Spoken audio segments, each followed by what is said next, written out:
happening, folks? Welcome to the channel.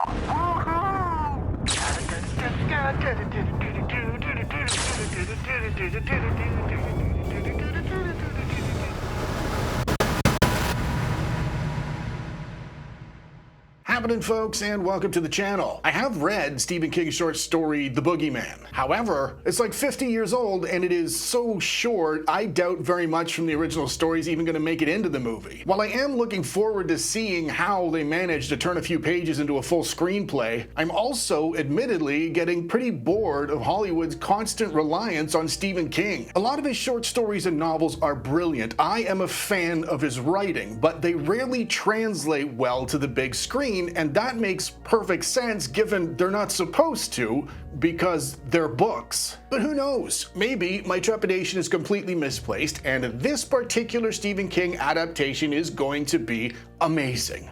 The Boogeyman's a 2023 American supernatural horror movie directed by Rob Savage. The film is based on a very short story from Stephen King from 1973. It's actually 50 years old. And it was adapted for the big screen by Scott Beck and Brian Woods. The movie stars Sophie Thatcher, Chris Messina, Vivian Blair, and David Dastmalchian for about 11 seconds from what I understand. As always, my friends, there will be spoilers. Let's go. The movie opens with the off-screen murder of a child, which you don't see nearly enough as far as I am concerned. In horror movies, I mean. Off to a good start, Johnny? And it's done in a particularly sinister fashion given the child's in the safety of its own crib and the assailant, presumably the Boogeyman, is disguising its voice to mimic the child's father so it can get close enough to finish it off. I do remember in the short story they used the term crib death a few times, so it seems a pretty fitting way to introduce the concept. Bold opening. And then we meet Sadie Harper, played by Sophie Thatcher. I know she's in Yellow Jackets, but surprise, surprise, I don't watch it. I also gave up on the Book of Boba Fett before I think I even realized she was in it. And she's reminding me a little bit of Anya Taylor-Joy before her Holly Weird surgeon scooped all the fat out of her cheeks and stuffed her into a science jar. Anyways, she's trying on one of her mother's dresses, and she's all sad-faced emoji because her mother's passed away recently. And then we meet her little sister Sawyer, whom I do know from that terrible Obi-Wan Kenobi series, which wasn't frickin' terrible because of her, obviously. She was frickin' adorable. It was terrible because Disney. And Kathleen Kennedy. Little Sawyer's all twitchy, and her bedroom looks like the lighting section in IKEA, and she's also sleeping with one of those 3D moon night lights. Am I out of touch? Do kids sleep with lamps nowadays? Then we meet the dad, Dr. Will Harper, who's played by Chris Messina. The only other thing I know him from is M. Night Shyamalan's Devil movie. And no comment, we all know how I feel about Shammers. Dr. Wills is a psychiatrist. He runs his practice out of the house. The short story never leaves this setting. Everything takes place right there in his practice, so anything that happens outside this little room is gonna be new to me. Back in school, everyone's awkward with Sadie, so I guess it's safe to say her mother just died. Seriously, for 1 second, no sarcasm, I'm starting to ponder my role as a horror movie fan. Maybe it's a dead art form. It's definitely starting to feel like a dying art form. Her friends just gathered around her at her locker. Her blonde friend said something really bitchy, so Sadie called her bitchy. Then the blonde girl shoved her grieving friend hard into her locker. Her friend, whose eyes are still puffy from crying over her deceased mom. And that ruined her mother's dress, and the blonde girl laughed at that as well, even though she knows it's her dead mother's dress because that's what they were talking about when all of this kicked off. Like I said at the start, this was written and adapted for the screen by Scott Beck and Brian Woods. Now, they wrote A Quiet Place, which I really liked, but they also wrote 65, which they probably should have gone to jail for as far as I'm concerned. My 65 review is up there if you want to save yourself the trouble of having to watch the movie. What a ridiculous opening scene. I'm gonna do my best not to fly off the handle over this, But I sincerely believe this all goes back to what I like to call the Ari Aster effect. In 2018, out of kind of nowhere, Hereditary hit theaters, and it hit them pretty freaking hard. The name Ari Aster was on every horror fan's YouTube channel that year, and in my opinion, rightfully so, because I think Hereditary is horror genius. A year later, Midsommar may not have hit quite as hard as Hereditary, but it definitely confirmed Ari Aster as the new big name in horror. And obviously, that got a lot of established names looking over their shoulders. Established names like James Wan, who, in my humble opinion, had been cranking out horror movies for 20 years with the same level of creativity as one of Tesla's assembly line workers. So what exactly am I on about? 2018's Hereditary opens with a female lead character experiencing an extremely distressing event that immerses the audience in her experience through the use of persistent, loud, uncomfortable wailing that sets the tone for the rest of the film. 2019's Midsommar opens with a female lead character experiencing an extremely distressing event that immerses the audience in her experience through the use of persistent, loud, uncomfortable wailing that sets the tone for the rest of the film. 2 years later, 2021's Malignant opens with a female lead character experiencing an extremely distressing event that immerses the audience in her experience through the use of persistent, loud, uncomfortable wailing that sets the tone for the rest of the film. Or at least it tried to. If you've seen the film, you know Malignant is nothing like any of James Wan's previous movies. And then he said this. You gotta take chances, because if you don't, you end up making the same old thing again and again and again. So I'm just connecting dots. Anyways, and now we have the Boogeyman opening with over-the-top theatrics, probably in hopes of creating a similar atmosphere. Fingers crossed they pull it off. So young Sadie books at home to toss her mom's dress in the washing machine. She runs like a girl. Back at home, Dr. Will is self-medicating, and ooh, an ominous shape at the door. Ominous shapes are good. So Lester's read a story in the paper about Dr. Will's wife's car accident, and he's figured he might be able to understand what Lester's been going through. He tells Dr. Will all 3 of his young children are dead, the most recent of which happened during that opening scene, I'm assuming. And then Dr. Will says something interesting. I can't even imagine how difficult that must have been. To which Lester replies immediately, You have kids, so you can't imagine. At the 10-minute point in a well-written movie, that is a potentially massive statement. Now, we just have to wait and see if this is a well-written movie. Everyone thinks Lester killed his kids, and that face I'd probably have assumed it as well, but he knows something else did it, and he hands Dr. Will a drawing his oldest child did of the supposed monster. Dr. Will asks what the drawing's meant to be. Lester's response might be one of the best horror premises I've heard in a really long time. The thing that comes for your kids when you're not paying attention. By itself, it's unremarkable. It's another creepy thing said by another creepy character in another horror movie. But if you put that together with Dr. Will's previous statement of, I can't imagine what that must have been like, you might consider the whole thing a pretty decent metaphor for the potential horrors of bad parenting. All the best horror movies operate on more than one level. For example, on its surface, Dawn of the Dead's a zombie movie. A group of people get trapped and have to learn to work together as a team if they're going to survive the ordeal. But beyond the surface, if there's any kind of thematic depth, the zombie movie's also a statement about people's lives being overtaken by possessions and consumerism. When you see it under that light, a bunch of unthinking, unfeeling individuals meandering around inside a shopping mall takes on a whole new meaning. But I'm probably reading way too far into it. Let's see where it ends up. So despite Dr. Will looking terrified by the drawing, we don't get to see it, and then he sneaks out to call the police because he thinks Lester's potentially dangerous. And while he's on the phone, Lester goes for a wander around the house. He finds his way into Dr. Will's wife's art studio, and Sadie hears somebody bumping around, and rather bravely, she follows the sounds into the closet, but she can't find anything. Then Dr. Will busts in to tell her somebody's loose in the house, and as soon as they turn around, they find Lester's hung himself on the back of the door. So the police are there when Sawyer gets in from school, and Sadie tells the officer she heard scuffling in the closet before Lester strung himself up, but the cops dismiss her because, well, it's a horror movie. Bedtime rolls around, and as Dr. Will's making sure there are no monsters under Sawyer's bed, Sadie is noticing a staggering quantity of something rotting on the ceiling above her bed, which she says absolutely nothing about when Daddy comes in. And he sits down for what should be a fairly straightforward how's my daughter doing discussion, but as soon as she starts telling the trained therapist how she's feeling, he shuts her down by reminding her she has an appointment the following day with her own therapist. If they're playing up on the bad parenting metaphor I mentioned earlier, I get it, but they're doing it really heavy-handed. In her saying directly, "I'm trying to talk to you," that's the writers telling us what's going on. What they should be doing is showing us what's going on by having him change the subject subtly, or even better, have him go silent. It's not like they don't know how to write that kind of thing. Then something goes bump in Sawyer's room, really loud, but nobody hears it. While that's going on, Sadie's trying to figure out how to speak to her dead mother by watching YouTube videos. Wherever possible, avoid YouTube. It is full of self-obsessed, attention-seeking, know-it-all individuals who believe they know more than you do. And after Sadie makes sure there's nothing under Sawyer's bed again, she offers to yank Sawyer's little wiggly tooth out with the old door slam method. She tells her the tooth's coming out on the count of 3, but when they reach the count of 2, the door slams shut by itself.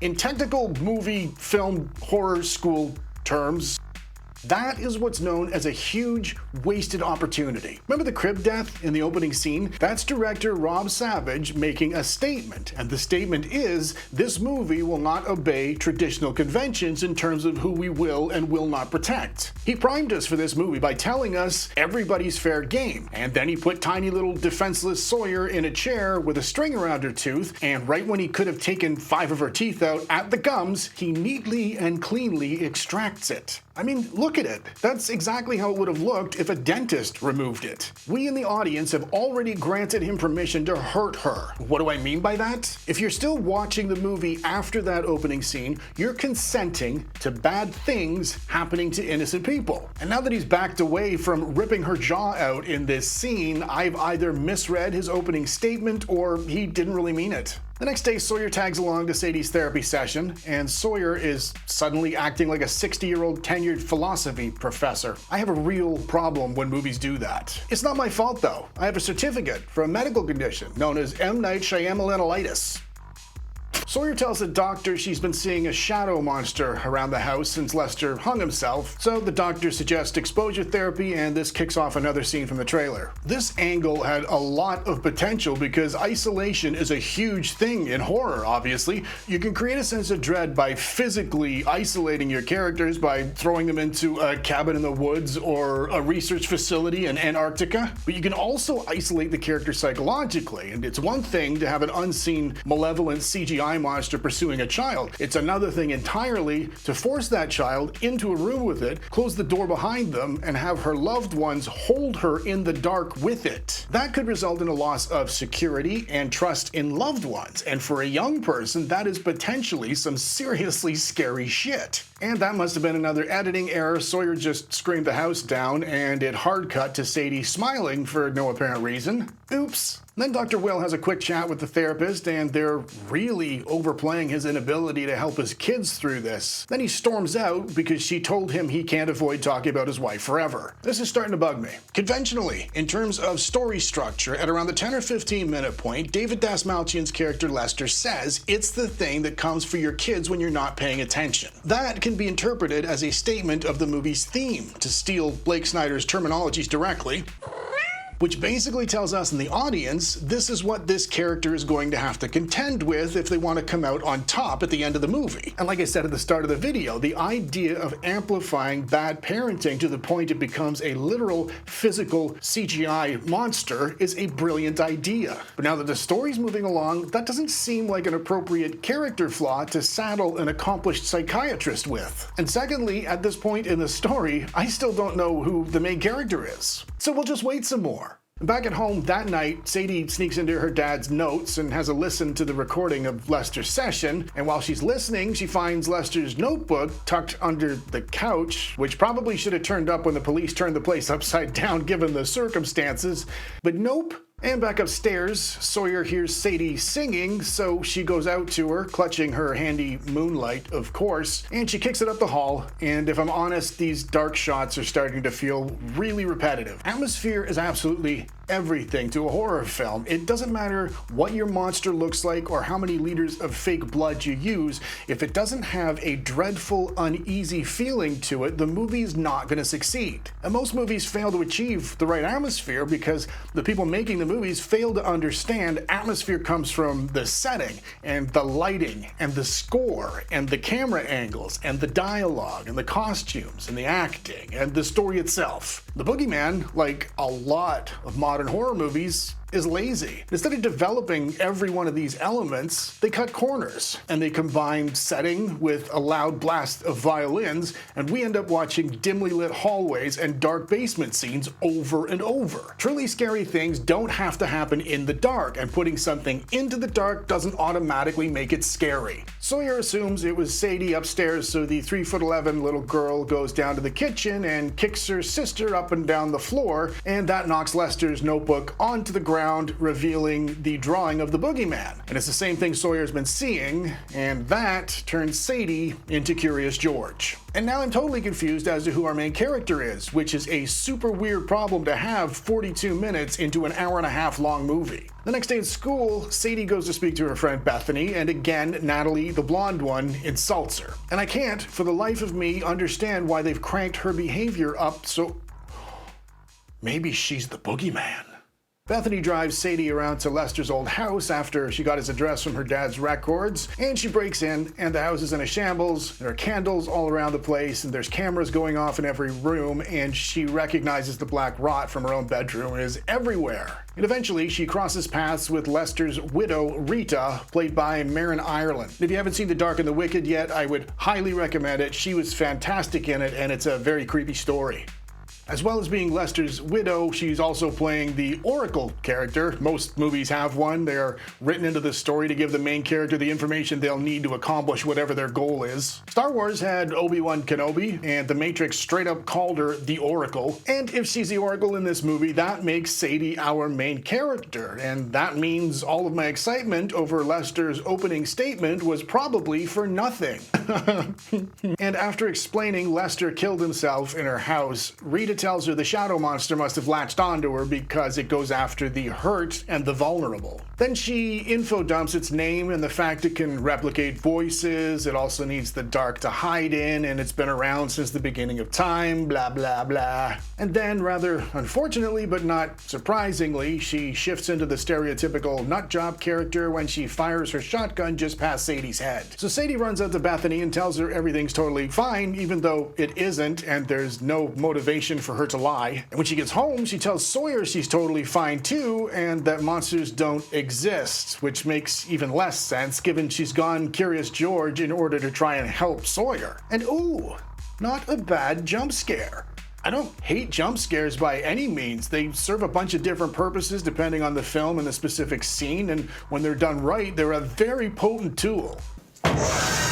Unfortunately, a lot of modern directors rely on them far too heavily, and they end up feeling lazy and predictable. But I did not see that one coming. Later that night, she bumps into Dad as he's clearing things out of Mom's art studio, and of course they argue about it, and their roles are weirdly reversed, with her trying to encourage him to talk about his feelings. Even factoring his grief into it, he's not even able to have a conversation with her. And that's another wasted opportunity from a storytelling perspective. The death of a parent figure is rife with exploitable tension. Conceptually, it's a gift, even for a half-assed writer. But they've somehow rendered this complex emotional scenario kind of silly by making Dr. Will unrealistically incapacitated and one-dimensional. And the next day in school, Bethany suggests she brings all the girls around to Sadie's house for a girls' night out. For some reason, Sadie agrees. And of course, when they get there, they're all bitchy and rude, and it's way too exaggerated to be believable, and they end up smoking a joint in Sadie's bedroom because nobody would smell that in a non-smoking house, and it makes Sadie throw up, and Sawyer's tooth comes out of her mouth. And right when you thought the coarsely written blonde girl couldn't get any worse, she starts videotaping Sadie being sick, and then she convinces her to show them where Lester hung himself. And this girl's behavior is now less plausible than the existence of an actual boogeyman. And of course, they end up locking her inside the closet, and when she reacts, Blondie tells her she's being overdramatic and that nobody likes her. And while all that's kicking off, Sawyer's by herself in the front room playing video games. When she thinks she sees something, she lays down on the couch in the dark and instead of just turning on the lights. And then she's tossed around the room, and I've had to brighten the shot and slow things down a bit for you folks. They've either shot half of this movie poorly, or they've edited everything too dark in post-production. Either way, here's your monster.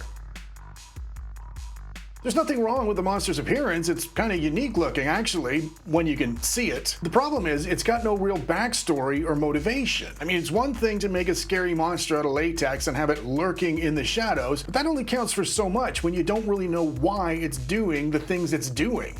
Think Candyman, or Samara Morgan in The Ring, or Hannibal Lecter. The Boogeyman in The Boogeyman is just a bad guy who wants to get you. And with all kinds of movies, when the antagonist is that one-dimensional, it turns the film into a binary thing. Either the monster will get the characters, or they will get away from it.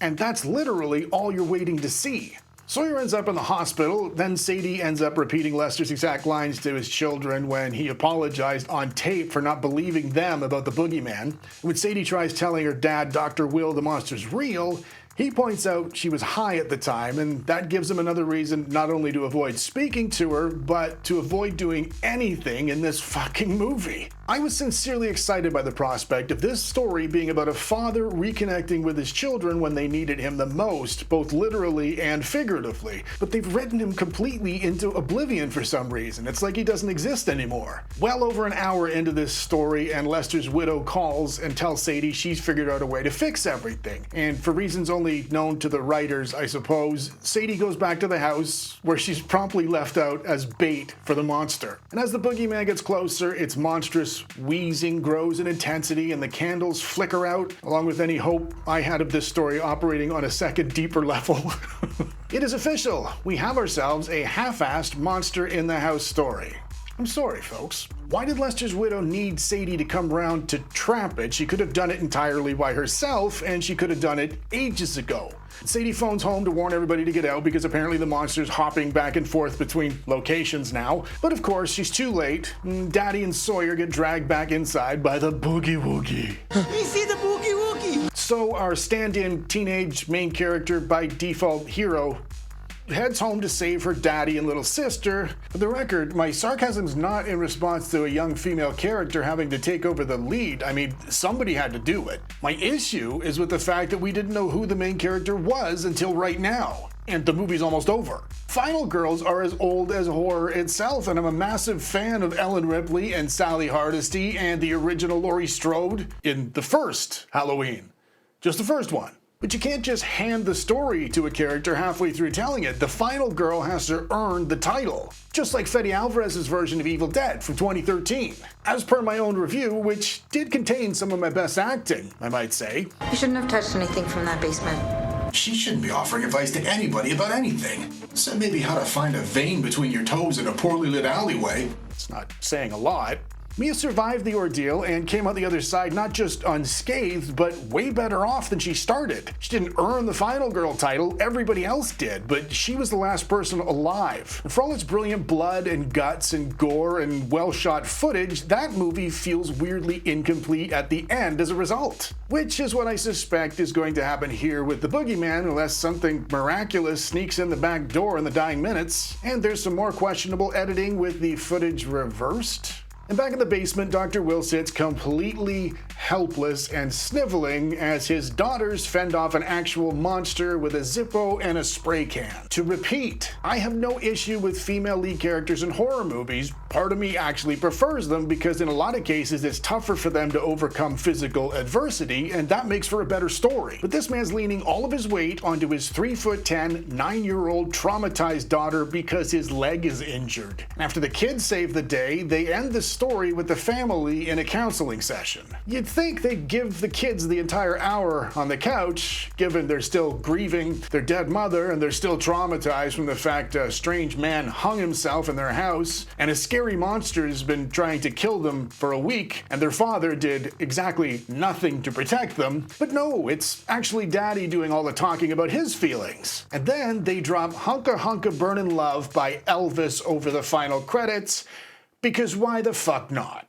And there you have it, folks, the plot to the Boogeyman. If you're not in the mood to hear me whining about something for a few minutes, feel free to click away right now. I'm becoming aware of how cynical and negative I'm sounding lately with a lot of these horror movies, and as I've said before, it's definitely not intentional. If I had it my way, every movie I watched would become my new favorite movie. That should go without saying. Nobody wants to be disappointed. But the more I watch these modern horror movies, the more disappointed I am getting. Instead of creepy stories with characters I'm interested in watching and some subtle, scary antagonism, it's a pack of influencers I couldn't care less about, whose hair and makeup always looks perfect no matter what loud noises or CGI monsters they've just dealt with. So many of these stories feel lazy and they're full of plot holes, and that's when they're fucking remakes if you can figure that out. In real life, I'm a very positive guy, and in the past I have had no problems whatsoever just laughing at these shitty movies, but it's starting to feel like it's not as fun anymore. I'm gonna have a think about how to solve this little problem, and by the next time I post a review, I will have an update as well.